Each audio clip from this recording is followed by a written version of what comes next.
Codependency no more. So I had to recognize what it was. I mean, I would hear about it and then I'd look it up and I'd be like, holy shit, man, I do those things. Some of those things. I mean, bam, bam. I mean, there's a lot of them. There's a lot of things I was doing that was like codependency. I didn't realize how much I was looking to others for my happiness. Roll me, Mac.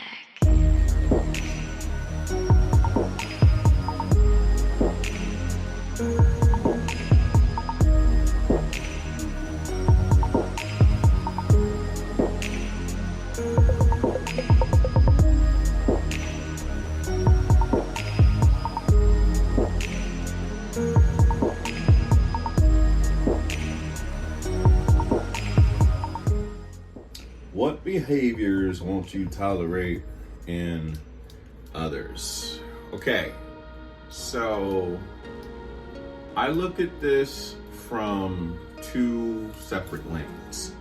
Okay, people in general, and then a woman of interest. You know, there's two different lanes as far as like me being able to do what I believe is my duty to lead.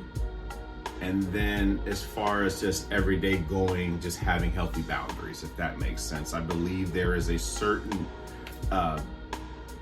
way a man is to carry himself, and it requires a certain type of peace, a certain complement to his life in order for him to do said things. Okay, so let's go with the behaviors that I keep in mind that I just don't tolerate, I won't tolerate, or do my best to not tolerate, rather.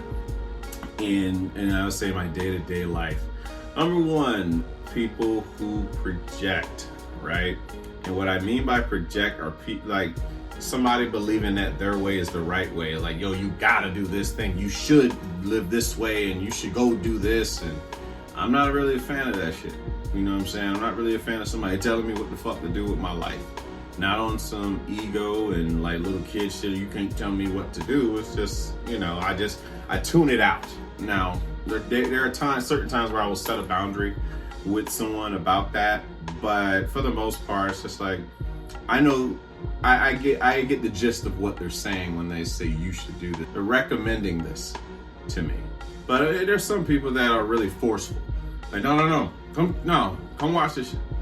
All right, you gotta try this cake, or I'm like, nigga, I'm on keto. I'm not touching this shit. But I will slide in a piece from time to time. Now, I'm not on strict keto as I once was, being honest. As far as like just projecting day-to-day stuff, you know what I'm saying? I can listen to you tell me about your life. You can tell me about who you worship. You can tell me about the things you do, all of that shit. But when you want me to do what you do, and it's not something I want to do, then I set a healthy boundary for myself, and I'm just like, yeah, I appreciate that. I'll keep that in mind, or something like that. That way I'm recognizing them without having them feeling dismissed. You know what I'm saying? Like to say that I yeah, I'm gonna do it. No, I don't want to. I don't want to say that. I want to agree to something that I don't want to do. I want my word to mean something, if that makes sense. So, projecting. Yes, projecting is a behavior I will not tolerate as well. Another one, feeling entitled to my attention, is another thing that I won't tolerate in anybody. You know what I'm saying? Like, for instance, if you don't call a person back fast enough, or you don't respond to a text message fast enough for somebody, and then they project their insecurity onto you without knowing what you have going on in your life, that's where it's like, is the juice really worth the squeeze to me to get into this conversation? Like, it's not, you don't know what I have going on in my life in order to be like, you know what? Fuck him. He didn't want to respond to me. You have no idea what's going on my end. It's not my place to just report to you because you decided to text me or what, you know what I'm saying? What have you? And I don't believe anybody is entitled to that. You know what I'm saying? Like, I believe that comes with boundaries too. I feel very strongly about that. Don't get me wrong. I for sure have in my life, I've gotten attached to someone and I really, really wanted to hear back from them. And I came up with shit in my head as to why that person wasn't responding to me. So I have empathy for people who do it. I just do my best to not have it happen to me, to where you now make your problems my problems. Your insecurity is now my problem because I didn't respond fast enough for you. And you don't respect my time. You believe everything revolves around you. And I'm not a fan of that. And that's for anybody. That's nothing, it ain't nothing personal. It's just, no, I don't believe that it's my duty to just report to you when you need it. You know what I'm saying? Whenever you get back to me is when you get back to me. We all got shit going on. That's my mentality when it comes to that. And I do my best to try to respect that. You know what I'm saying? Like, I do my best to try to respect the fact that people have things going on in their lives and that they're not able to answer to my every whim. You know, like when I need something, you know, when I want to talk to them about something. And I had to learn that, you know, because there were times where I would, just being honest, even with like my best friend, you know, I was like, you know, in my mind, he's not answering fast enough. And it's happened in reverse too, where he was like, you know, yo, what's up, man? You know, as far as like, you ain't hit me back or shit like that. And we worked it out. I believe we worked it out. And you know, we've been together for a long time. So there's an understanding that comes with that, where we may not respond for days at times. It's not personal. You know, I mean, if we feel like something's really going on, we're going to call and say, yo, you all right? You okay? Type thing. But never call and be like, motherfucker, you ain't called me back, you know, unless it's been like obviously months or something. That's understandable. But for us that, like, you know, there's just that love, and you just know that nothing anyone does. He hadn't done anything to me. I hadn't done anything to him. Don't get me wrong. I've definitely displayed some passive aggressive behavior in my day, for sure, especially with that, on that particular thing, you know, where I was out the proof point. I was out the proof point, indirect communication type thing. But I've also grown to a point where I just remove certain shit from my life. You know what I'm saying? Certain energy from my life, man. And some things don't garner a response, if that makes sense, you know. And you'll learn that as you get, as you go through life. You'll learn like what really garners a response. Like, do I really want to respond to that? Do I want to go to that level? And or I want to remain mature. And got to be careful about going back inside a kindergarten class, because you're not gonna be able to tell who was who from afar. You know, so projection, entitlement, and tearing down. Yeah, I'm not a fan of that shit. I don't being around people that feel some type of way about you, but not directly telling you, but they feel the need to tear you down in front of people, or even by yourselves. You know what I'm saying? Like, that's just their thing. They like to tear people down. I'm not a fan of that shit, man. I've outgrown that. So there are certain things that I just won't be around. Now you with your boys and, we ragging on each other. Like, me and the fellas, we fuck up on words all the time. I mentioned that before and on the show, like in text messaging, we'll type something and it'll be the wrong fucking word or some shit, and that will be the word. We just continue to use that word until we forget about it. But as far as being around people that continuously want to put you down to make themselves feel better, I'm not a fan of that shit. That's something I won't tolerate from anyone. Friends, family, even coworkers. I will remove myself. I'll set the boundary. And if I know your personality is not mature enough to have that conversation and respect that, then I'll just remove myself from it. It's much easier to do. The peace will be protected at all times. That's another thing. So, like projection, entitlement, and just removing yourself from people who like to tear you down. So projecting is, pretty much people that project knowingly and unknowingly. Entitlement, people that tear people down. You know what I'm saying? Like, I'm not a fan of that shit. So when it comes to dating, okay, behaviors that won't be tolerated. Number one, of course, masculinity. There's only room for one with that. And I mean that shit in the most respectful way. It's nothing personal. It's just like it kills attraction all day long when a woman, knowingly or unknowingly, because of life, I get it. So I understand it. It's just not attractive. Period. To me, it's nothing personal. I just don't find it to be attractive when a woman operates in her masculine and feels the need to do so. Aggression, masculinity, leave that to the guy. And as I say all the time, if I don't have that, then you need to find someone that does. But there's only space for one aggression, and it's a controlled aggression too, a controlled sense of masculinity. Let's see, entitlement too. With that, a woman feeling entitled to your time, and that right there, I'm not a fan of either. In a sense of, don't get me wrong, like you develop a rapport and like you see each other, I say pretty frequently or something like that. But when something comes up and you're not able to see them, and then it just like cause a whole either text message argument, which I've experienced in my life, or simply just ready to call you up and just tell you about yourself type thing, because they didn't get what they want. And it just goes to show that for me, it is a signal, it's an unconscious assumption that you are more about yourself than what's important, than me getting my task done, than the purpose. You want to be in front of the purpose, and that's something that won't be tolerated. A woman that believes that she should be the focus of the relationship, situationship, dating, marriage, divorce, being their side piece, whatever the fuck the situation is. Like, a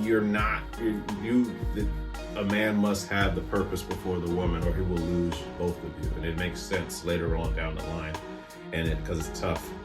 It's tough because we as men fall. We can fall unknowingly.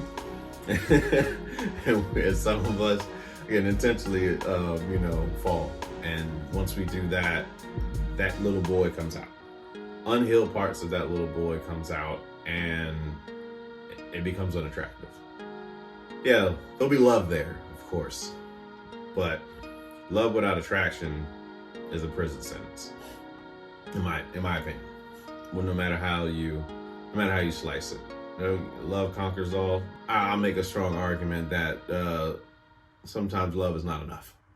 There's more that's involved with that. And for men, I say respect, and that brings me to my segue to my next point.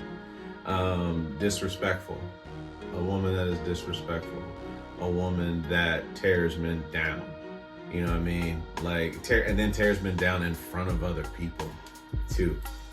It will say wild and say compliment another man in a sexual manner in front of you. And I've witnessed this. You know, I've been complimented in front of another guy and his girl, whatever, you know what I'm saying? And it's like, there's a respect thing. I was like, I am certain that I would not want that to be my woman. I wouldn't want to engage with a woman who can do that. Yeah, don't get me wrong. I don't give a fuck if we're in front of Tom Cruise and it's the 90s, Brad Pitt and it's the 90s, Denzel Washington and it's the 90s, Shamar Moore and it's the 90s, I don't know, Chris Brown and it's now, and whoever else is, you know, considered handsome in entertainment, like the people that we see on TV. Do not, I repeat, do not disrespect the man that you're with by complimenting another woman. And same for a man too, you know, to compliment a woman a certain way in front of the woman that you're with. You know, compliments are not mandatory, right? You can have thoughts on shit and not say a fucking thing. That is an option too. You know, you don't have to meet somebody and, oh man, you look fine as a bitch. You didn't have to say shit. You didn't have to say anything. That could have stayed in your mind. You did not have to release that. And other behaviors that won't be tolerated when it comes to dating women. Princess. The princess shit. Excessive neediness. Don't get me wrong, I believe every woman, I believe both men and women have needs. You know what I'm saying? I'd go fair to say that a woman who feels really safe with a man, close, whether that be falling in love, actually in love, or loves a man, part of her will turn into this 5-year-old little girl. You know, that's like with her, that feels safe with this this man of masculinity. You know what I'm saying? And yeah, there's parts of it that comes out. Now, what of that neediness, tantrums will not be tolerated, for sure. It's just understanding that, you know, we're both adults. We're both adults, so we have to choose. We got to choose our moods. We have to remember to choose our moods as far as like how we're going to be on certain things. You know what I mean? Like we're all responsible for that. And yeah, very imperfect world we live in. Yes, very true. But we still have to choose our moods, you know. And that's just something from a long-term standpoint, you know, like something that be like prolonged. I'm not a fan of that shit. That's not for me. In my opinion, that's just my mindset on that. I say operating is, you know, just talking like a guy. Of course, you know, we've talked about this many times before. When a woman has an attraction for you, a strong attraction for you, they tend to talk a little high pitch. And for men, you know, that are really into a girl, they try to use deeper voice. I think of Theo, whenever Denise's friends would come over the house on the Cosby Show, and he would be like, "Hello, I'm Theo." You know, with that deep ass voice. For those of us that remember, you know, the Cosby Show. Yeah, when the attraction comes about, man, yeah, like sometimes even the toughest woman will soften her blow. Just enough. Maybe not completely, but just enough. And that's a compliment, man. That's something to be valued, something to be cherished. But at the same time, you have a frame to uphold. And certain things you just have to keep a watchful eye on. You know what I mean? So that I believe it is the man's responsibility to maintain attraction and how it operates, you know. I mean, and maybe some get it, maybe some don't. But maintaining attraction is all in you as far as like how you manage a frame. And I don't believe that's something for a woman to understand. You know, and I mean this in a heterosexual sense of a man talking with a woman. So there are certain things that you're gonna have to do. There's a certain way you're gonna have to hone in your emotions.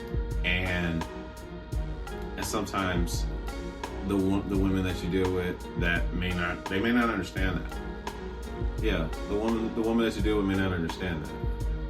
But it makes sense in the long-term scheme of things, of like being able to manage those emotions, being able to manage her emotions, managing yours so that you do not project yourself onto her. And yes, guilty. Yes, very guilty of actually of doing that in the past. You know what I'm saying? I can say that. I can say that I've actually done that. I've lost my cool. You know, when I was supposed to hold my friend. So what that does what it does is create a distrust in your leadership. Even if the individual, even if the woman, you know, becomes almost unbearable, it's still on you.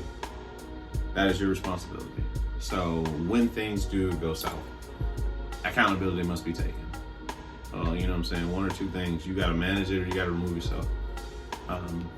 That's how I see it when it comes to that. Another intolerable behavior when dealing with women is making everything about you. Solely about you.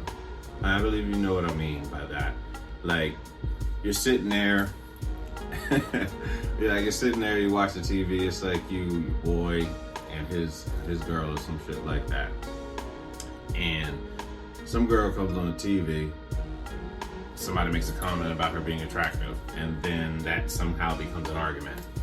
You know what I mean? Like, it wasn't meant to be that deep of a compliment. It's just, you know, it's just talk, guy talk or whatever. No different than a woman seeing any of those attractive men that we mentioned earlier on the TV screen, and somebody says something about that. I mean, that's just, you know, you find them to be attractive and you look at them as like you're never gonna touch them, so they're, you know, it's entertainment.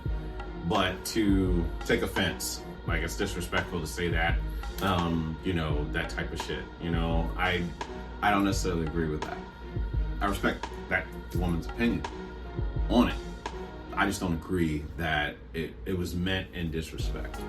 You know, as far again, don't get me wrong. Some comments can be wild. There's some country club type, you know, Trump type country club comments that have been made about, you know, a woman or something. But just a general compliment, like, oh man, you know, she's attractive, she's bad or whatever, you know, that type of thing. I don't foresee that to be like an issue. But you know what I'm saying? Like, a woman that tends to make everything about her, the entire scenario, you know, how she feels about this particular thing. That right there are some of the behaviors, how I feel about day to day, you know, dealing with people, as well as behaviors of like what goes on, I would say, like when I'm involved with like a lady.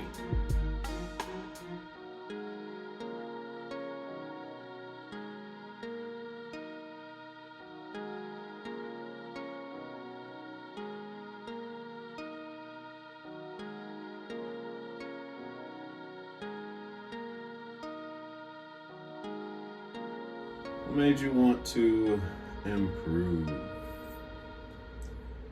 What made me want to improve myself was the fact that I kept trying to be perfect, but for the ineffective reasons. I was chasing after love, right? I was trying to be perfect for everyone else, but instead of being perfect for me. And perfect for me comes with imperfections. But I just wanted to people please. I didn't know how to love myself. I didn't. I wanted to be whatever anybody else needed me to be. And if I couldn't do what that person wanted me to do, I felt bad. I would be down. I no longer cared about how I felt about things. I was trying to appease them. And what I learned in that whole scenario, that experience of all those years, let's call it 34 years of trying to be perfect for everyone, is that it's not enough. It's never enough. Because most people are focused on themselves. They're not really thinking about you. A lot of people are projecting their pain onto you when they shame you for not meeting their standards, for their expectations of you. But they have no intention on meeting your expectations. They just see you as a tool, an accessory in their life of achieving whatever it is they want to achieve. And I got to a point where I was I was done. I was defeated. I was truly defeated mentally when it came to just that, trying to appease everybody. So I decided to read, and as I started with that codependency book, Codependency No More, so I hadn't recognized what it was. I mean, I would hear about it, and then I'd look it up, and I'd be like, holy shit, man, I do those things. Some of those things. I mean, damn, man, I mean, there's a lot of them. There's a lot of things I was doing that was like codependency. I didn't realize how much I was looking to others for my happiness, making them responsible for me, things that I could actually do because that's what I saw done to me. Not because it was the right thing to do, not because it was the effective thing to do, but because it was programmed to do. And how many of us do shit that we've been programmed to do, but it's not necessarily effective for us? I can list 5 things right now that I doing that is not necessarily effective for me, but I've been programmed to do it. And one of those things is shutting down. Yeah. I can get into a mode about myself, and I can be honest with myself, is that when I feel like a cat in the corner, an alley cat in the corner, and I don't feel safe with the people that I'm around, I will shut down. Whether that's knowingly, unknowingly, whatever you want to call it. But that is my way of protecting myself. And it is not the most mature thing to do. This type, I'm aware. This is not the most mature thing to do, especially when talking things out. But how I see it, because of a lot of pent up emotion, saying what's on my mind at that particular time, yeah, there's venom. There's venom in these veins. There's venom in this mouth. That's what she said. And what can come out, man, could cut deep. Very, very much can cut deep. So I'll take the lesser of 2 evils and say nothing. What I love from Buddhism is that silence is the best response to anger. And not thinking very clearly, being too attached to an identity, too attached to your ego, and trying to respond to something. I have that healthy, unhealthy habit of doing so. A lot of times it's best to just separate yourself, to sit with yourself, let the emotions pass, and then reconvene later on with something. But I just wanted to make better decisions for myself. Fuck everybody else for once. But I wanted to make better decisions for myself.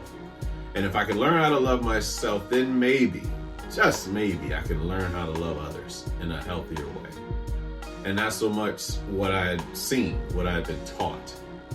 And I was taught a lot of survival ways of doing things.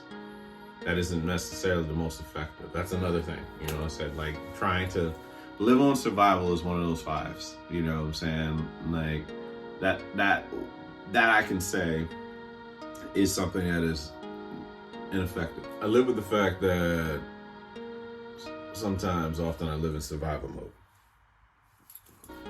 But I do my best to try to keep shit in-house, in home, and not to fuck with others. But you get close enough, there's enough toxicity to go around. Let's just say that. But I wanted to make better decisions. I wanted to learn I wanted to know the difference between my ego and the soul. Like the soul being the awareness, the awareness behind everything that goes on, behind all the masks, behind all the ego, behind all the identities, all those things. I wanted to learn how to manage that. And I ran across Eckhart Tolle. I ran across Jordan Peterson. I ran across Brene Brown. I ran across Jocko Willink, a list of J.E.T.Sense, a list of people through COVID. COVID was a very pivotal time for many reasons, man. I got COVID, so my hypochondriac ass in my mind, I'm gonna die, right? I'm going to die in this apartment was my thoughts, because you didn't know anything else about it. It's like, oh, you get it. Some people lived, some people didn't. But it gave me a different perspective as far as life goes. And I learned to not take things so serious, right? And it's easier when it's just you. But when you go back outside and you mingle with other people, sometimes you can pick up a disease that they're carrying, if that makes sense. You know what I'm saying? Negativity is contagious, but also positivity is contagious. And you got to be very mindful of who you get in bed with, literally and figuratively. But negative energy, positive people, negative people, you want to be very mindful who you're around, man. Like, you don't realize a lot of people are projecting their negative views on shit. They don't realize the impact that it has. So being very mindful of what you say, how you say it, and what it's going to do. How does it make that person feel? And I wanted to make a point to be intentional about how I made a person feel with the things that I say. And sometimes what I do. Like when it comes to sometimes with what you do, it's another person's interpretation. But what I say is just take that for face value. Exactly what I'm saying to you. Because you can misinterpret what I do. But as far as what I say, I do my best to be very intentional about that. So I just really wanted to make better decisions for my life. I became a pushover. I've been walked all over, and no one cares, especially if you're a man. No one gives a fuck about what you're going through, what hurts you, what your feelings are. None of that shit. That's why it's important to have a brotherhood. They may rag on you too, but if they really fuck with you, they'll listen, man. They'll understand your feelings too. But for the most part, the world don't give a fuck about your feelings, man. So it can be very difficult. It can be very challenging.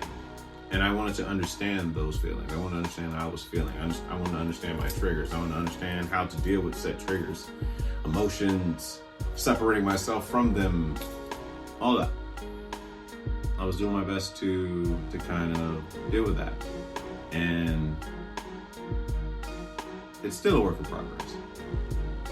But I picked up a lot. And what I learned is that when you understand something, you don't get as upset. So when something upsets you, try to understand it. If you understand it, it'll change your perspective on things. And if I learn how to do that for myself, then what that means, I'll be able to understand my fellow man or my fellow lady.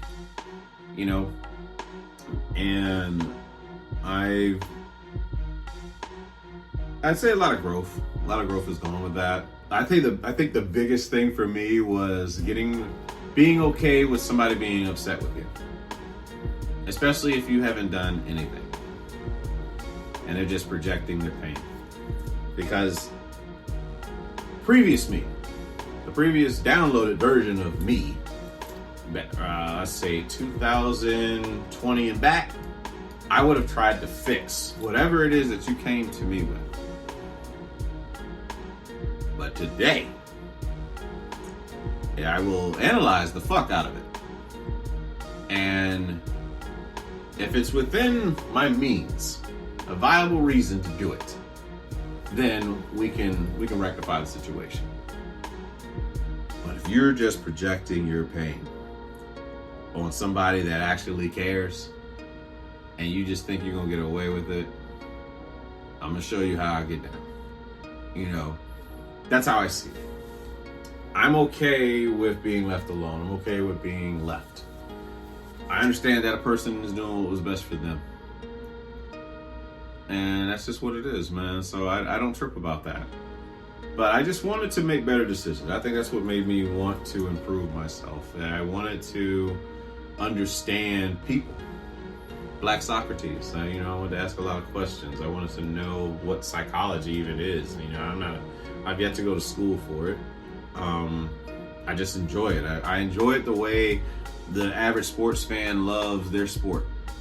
I am a fan of psychology. I'm a fan of mental health. I'm an advocate for anyone, especially men, to get themselves checked out mentally. Figuring out what they've been through and how they project, what triggers them, what to do with the triggers, and realizing that nothing anyone does is about you, and it's just you versus you yesterday in this life.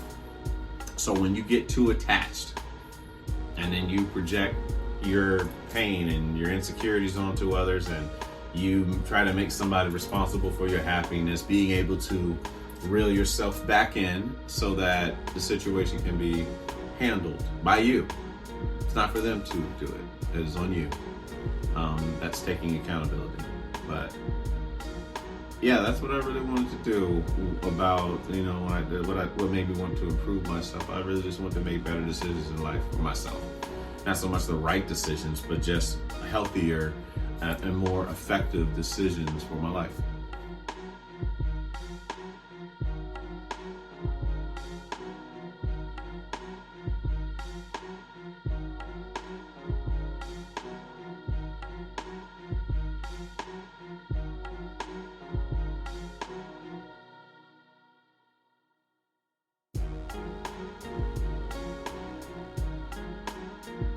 What's your favorite thing to grill?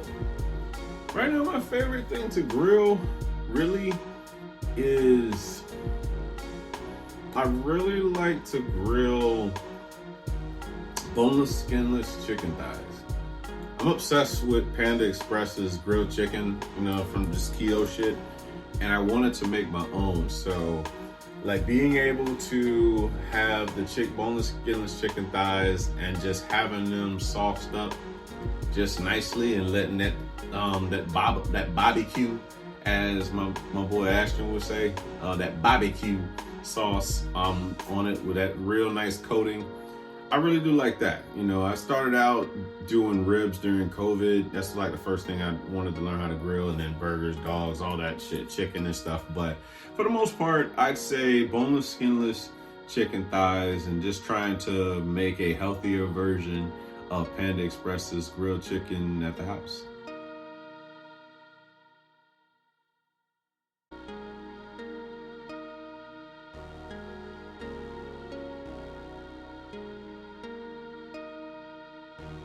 What happens when you as a masculine man retort to old beta conditioned ways? Well, lessons are taught. Lessons are taught, that's for sure. Be able to laugh at your ego. Understand you are not your ego. Once again, explain, the ego is this chair.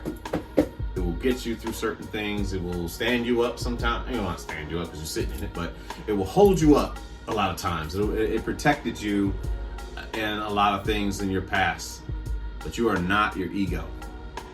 So, when me, as a man who prides himself on operating as masculine, retort back to beta ways, it's like, well, where did we lose control? Let's go back to that. What made us lose control here? Where did we find ourselves as that scared little boy that did not have protection again? What was it? What was that moment? And And you can have people desert you because of it, and that's okay. What you as a man have to do is continue to get better. Don't get bitter, get better, is what we say in the Manosphere. And Manosphere gets it's a terrible rap on a lot of things. I'm not a fan of a lot of the the social media trendy shit, viral guys and stuff like that. What I'm talking about is a sense of masculinity and understanding what that means as far as leading the people around you. And it is challenging. Lord knows it is challenging, especially when you are around women that operate in their masculine, because you have to deal with both the masculine and the feminine energies in her, and then you got to deal with your feminine energies that come out sometimes when they bring out their masculine energy that triggers you. And I just believe it's not intentional on either side, but sometimes rams clash, and it's about learning how to manage those emotions that come up, but recognizing you are not the emotion. That is the kicker there. And so when I retort back to beta ways, when those moments do happen, and yes, they do happen, I do my best to not beat myself up about it, because old me wants to be perfect. Old me wants to be perfect for sure. And it's not required. You know what I mean? It's just progress. Progress is the focus. And for one to progress, one must go through challenges. One must be tested. And Lord knows that there is no test like being around a woman who operates in her masculine.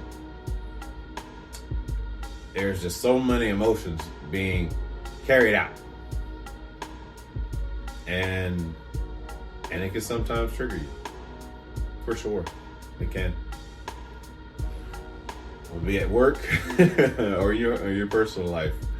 Like those things become triggering. But I stand by it, the fact that you as the man are accountable. It is up for you to manage that. Manage or remove yourself. One of the two. That's how you deal with that. You just learn how to weather the storm to the best of your ability. Some storms are bigger than others. Okay? You have some that are just, an isolated thunderstorm, and then you got Hurricane Andrew come through, wipe out an entire fucking city. Homestead, 92. But there's lessons in it. So when you do catch yourself, the first thing is to laugh at yourself, right? And recognize that you are not the self, as mystical as that sounds. You are not the self. You are separate from it. But you carry out. Your spirit holds this body up, and you carry out certain things. You do actions, and you say words, but your spirit is the one carrying out things. Your ego can have you blinded. I'm a witness. Your ego can have you blinded a lot of times, and you can believe that there's this sense of self-importance. But as I always like to say, let's take a trip out to space and look down and see how important you are. Not that important, man. And the thing with the ego, sometimes you can take yourself too fucking seriously. Yeah, you can take yourself too fucking seriously. You can take yourself too fucking serious. Whichever one it is, okay? Fuck it. Fucking spelling bee champs and people in the grammar police. You get what the fuck I'm saying. And yeah, sometimes you can take yourself too serious. So being able to laugh at yourself and get back on the horse. And whoever takes off, takes off. But you got to get better.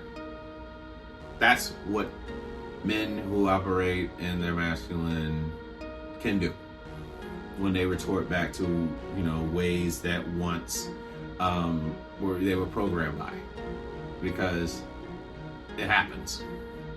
It certainly happens. And what you do is stay the course.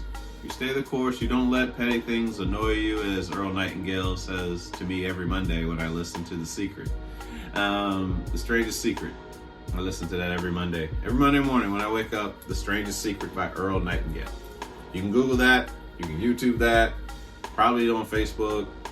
But I recommend that everybody listens to that at least once a week.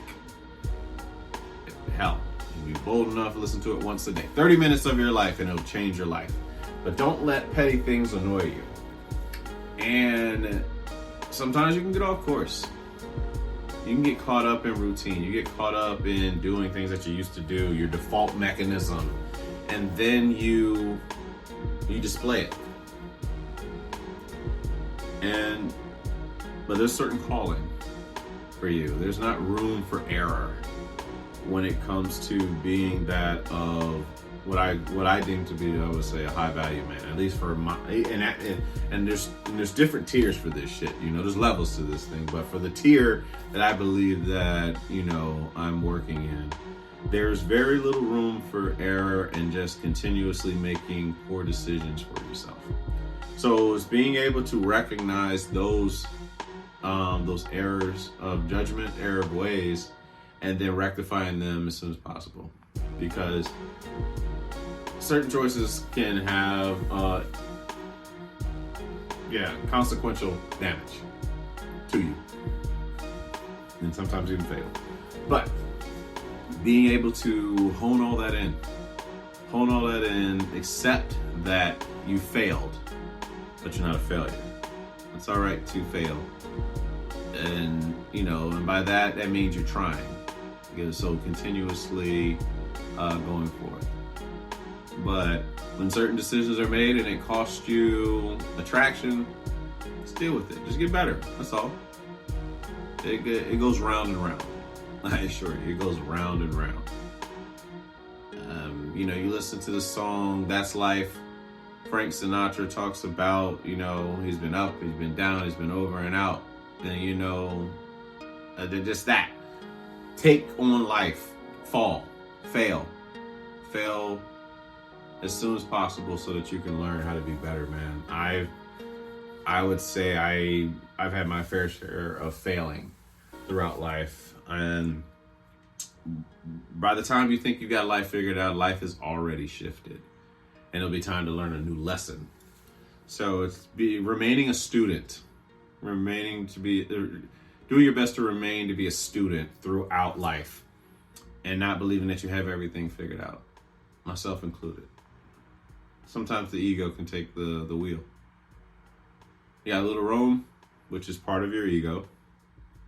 But full ego can have the wheel sometimes.